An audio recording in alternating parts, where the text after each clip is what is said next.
In today's video, we're going to be talking about the pitchers that are on the marketplace, and we're going to compare it to the Hydroshot here. So we want to see if it's going to remove chlorine.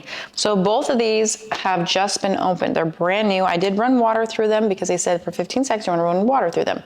So now that we've done that, we've got our water here that's not filtered, so there's lots of chlorine.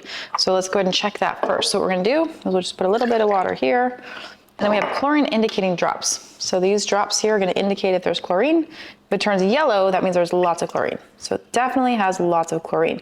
So chlorine is just one of the 60,000 chemicals. So that is one that they're looking for all the time. It has to be in there. If it's not in there, there will be bacteria in the water, and that is very dangerous for our health. So we do need to have that in there. However, we want to make sure we get it out of there.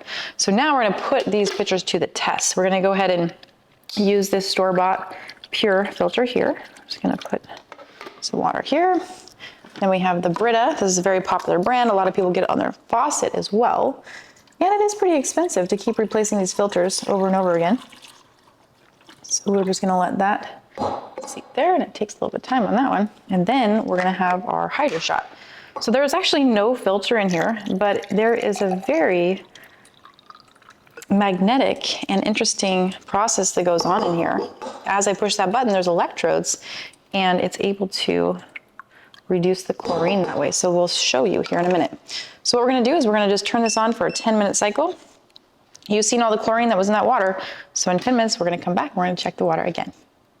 We are now back with the results. We have take tap water, unfiltered, put it in these different containers here, and we are gonna find out if there's chlorine or not. So 53% of chlorine has to come out in order to get certified through the WQA, which is the Water Quality Association. Both of these filters are certified through that. So we should be able to remove at least 53%. And this is our Hydroshot here. There's actually no filter in here, but it goes through a very unique process in that it actually helps reduce the chlorine through the electrolysis process. So we have the chlorine indicated drops here, and we're just gonna check it to see what we got going on. So put quite a few in there, just to give it an indication. And we can see that this is brand new. So these are all brand new. But as you can see here, they all remove the chlorine from what we had to pretty much nothing, which is great. But this is gonna be costly. You're gonna have to buy this every single month for you and your family. And I don't know about you, but who wants to continuously buy filters when you can have something here, you can put water in it, push the button, and it reduces the chlorine, and it makes molecular hydrogen gas. So if you wanna know more about this and how to get your own, go over to healthyhydration.com and check it out.